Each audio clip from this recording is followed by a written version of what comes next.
आज का हमारा विषय है अज्ञान ज्ञान।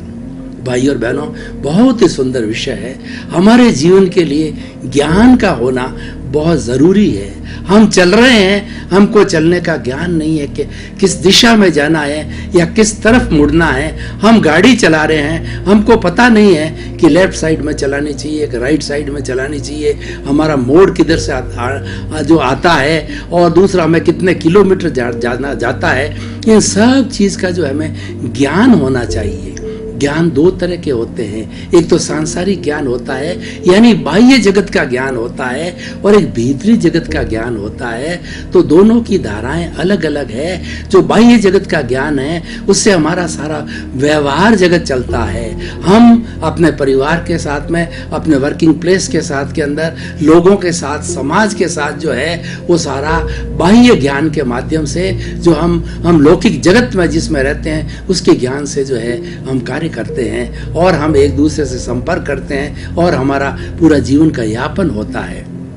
अब देखिए, ज्ञान और अज्ञान में फर्क क्या है। ज्ञान के साथ में जब हमारा राग द्वेष मिल जाता है तब वो अज्ञान हो जाता है।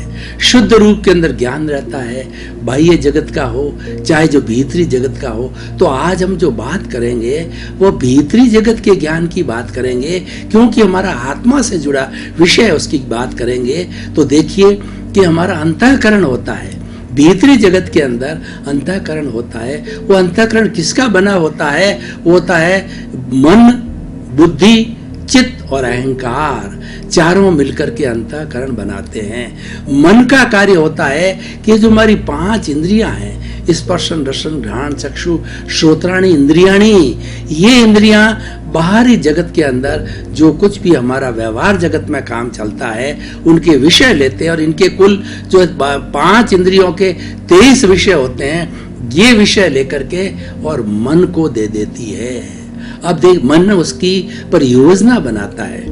मन के 3 कार्य है, वर्तमान काल की योजना बनाना, और दूसरा क्या है कि भूतकाल की जो है स्मृति करना, भविष्य काल की कल्पना करना। स्मृति भी जरूरी है, स्मृति के बिना हमारा जीवन नहीं चलता, और कल्पना भी जरूरी है। यानी हम भूत, भविष्य और वर्तमान तीनों को साथ लेकर ही अपने जीवन का संतुलन कर सकते हैं। हम इसका खंड खंड नहीं कर सकते, हम इनको अखंड के रूप के अंदर हमें जानना होता है। लेकिन रहना चाहिए वर्तमान में। अधिकतर समय हमारा प्राय सारा समय वर्तमान में जीना चाहिए। अब देखिए, ये तो हो गया मन।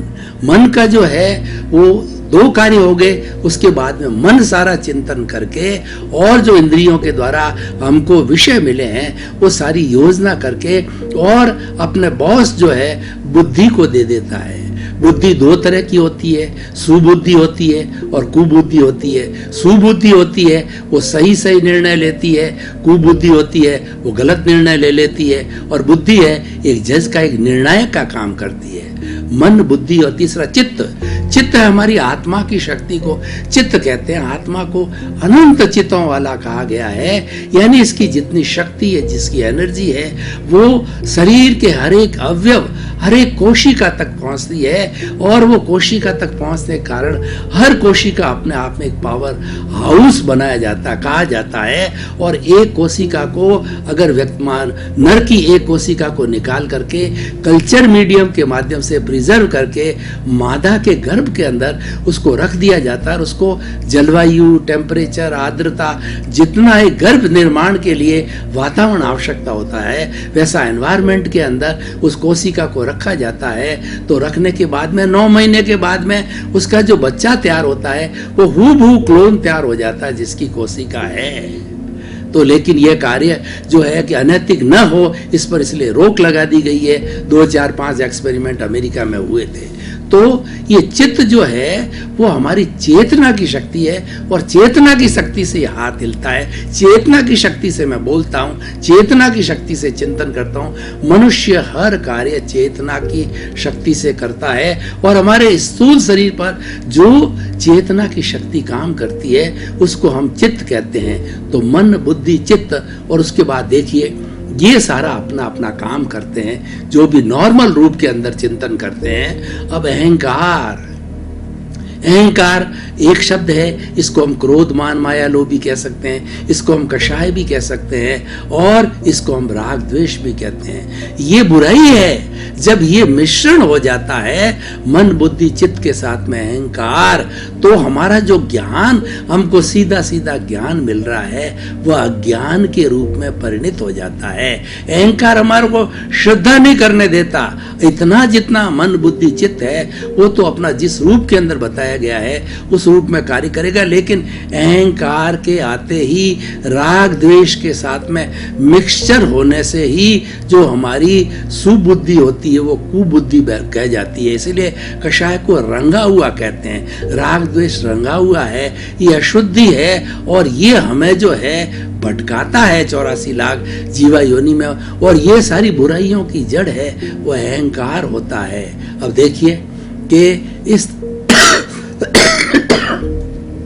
अब ज्ञान और अज्ञान की हम बात करते हैं कि हमारे जीवन के अंदर ज्ञान क्या और अज्ञान क्या है। सबसे बड़ा ज्ञान क्या है कि अपने स्वरूप की अनुभूति करना, मैं कौन हूं। जब ये अनुभूति हो जाती है सही सही तरीके से तो वास्तव में सच्चा ज्ञान होता है, वो आत्मज्ञान होता है। और जब तक ये अनुभूति नहीं होती है तब तक है हमारा अज्ञान रहता है।